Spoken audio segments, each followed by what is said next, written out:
ആദ്യമായി നമുക്ക് cosmetic ഗൈനക്കോളജിയിൽ menopausal, pre menopausal അല്ലെങ്കിൽ പോസ്റ്റ് മെനപ്പോസൽ ആയ ആൾക്കാർക്ക് എന്തൊക്കെ ചികിത്സകളാണ് നമുക്ക് അവൈലബിൾ ആയിട്ടുള്ളതെന്ന് പറയാം.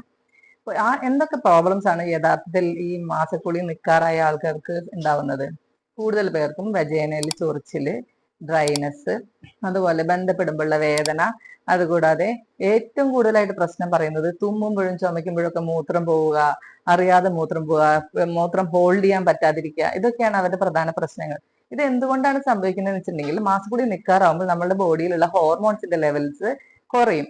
അപ്പോ അതുകൊണ്ട് തന്നെ വജൈനയിലുള്ള രക്തോട്ടം കുറയുന്നു, അവിടെയുള്ള ലൂബ്രിക്കേഷൻ കുറയുന്നു. അതുകൊണ്ട് തന്നെ കോണ്ടാക്ട് ചെയ്യുമ്പോഴത്തെ സെക്ഷൽ കോണ്ടാക്ടിന്റെ സമയത്ത് ഭയങ്കര വേദന ഉണ്ടാവുന്നു. അപ്പൊ ഇതിനൊക്കെയുള്ള ചികിത്സയുടെ ഭാഗമായിട്ട് നമുക്ക് കോസ്മെറ്റിക് ഗൈനക്കോളജിയിൽ ഹൈഫു എന്ന് പറഞ്ഞ ഒരു ചികിത്സാ രീതിയുണ്ട്. അതായത് ഹൈ ഇന്റൻസിറ്റി ഫോക്കസ്ഡ് അൾട്രാസൗണ്ട്. അത് നമ്മുടെ ട്രാൻസ് വജൈനൽ സ്കാൻ പോലെയുള്ള ഒരു പ്രോബ് വെച്ച് വജൈനയുടെ ഉള്ളില് നമ്മൾ റീജുവനേറ്റ് ചെയ്യാണ് ചെയ്യുന്നത്. അവിടേക്കുള്ള രക്തോട്ടം കൂട്ടുകയാണ് ചെയ്യുന്നത്. അപ്പോൾ അവിടെയുള്ള ലൂബ്രിക്കേഷൻ കൂടുന്നു. അതുപോലെ തന്നെ അവിടെ ടൈറ്റ്നസ് കൂട്ടാനും അതുപോലെ തന്നെ അങ്ങനെ തന്നെ സെക്ഷുവൽ പ്ലഷർ കൂട്ടുന്നതിനും സഹായിക്കുന്നു.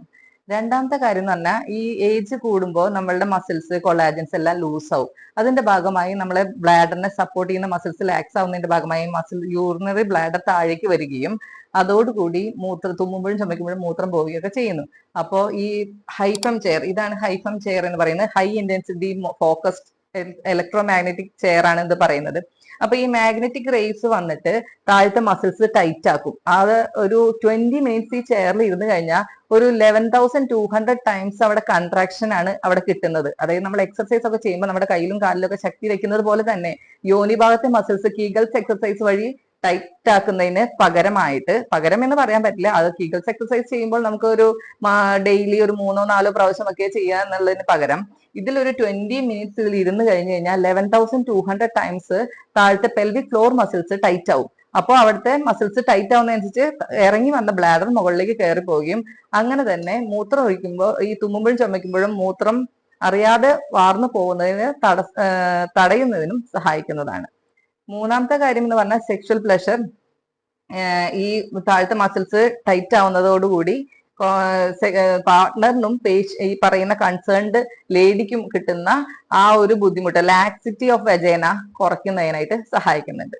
മൂന്നാമത്തെ എങ്ങനെയാ ചികിത്സിക്കുന്നതെന്ന് വെച്ചിട്ടുണ്ടെങ്കിൽ അവിടെ PRP എന്ന് പറയുന്ന ചികിത്സയുണ്ട്. നമ്മുടെ തന്നെ ബ്ലഡ് എടുത്തിട്ട് അതിലുള്ള പ്ലേറ്റ്ലെറ്റ് റിച്ച് പ്ലാസ്മ എന്നുള്ള ഒരു ഘടകം വേർതിരിച്ചെടുക്കുകയാണ് ചെയ്യുന്നത്. പ്ലേറ്റ്ലെറ്റ് റിച്ച് പ്ലാസ്മ വെജൈനയിൽ പ്രത്യേക സ്പോട്സിൽ ഇഞ്ചെക്ട് ചെയ്യുന്നത് വഴി അവർക്ക് ഓർഗാസ്മിക് ഷോട്ട് എന്ന് പറയുന്നതിന് ജി ഷോട്ട് അല്ലെങ്കിൽ ഓ ഷോട്ട് എന്ന് പറയുന്നതാണ്. അവിടെ ഇഞ്ചെക്ട് ചെയ്യുന്നതോടുകൂടി അവർക്ക് സെക്ഷൽ പ്ലഷർ നന്നായി ലഭിക്കുന്നതിനും സാധിക്കുന്നതാണ്.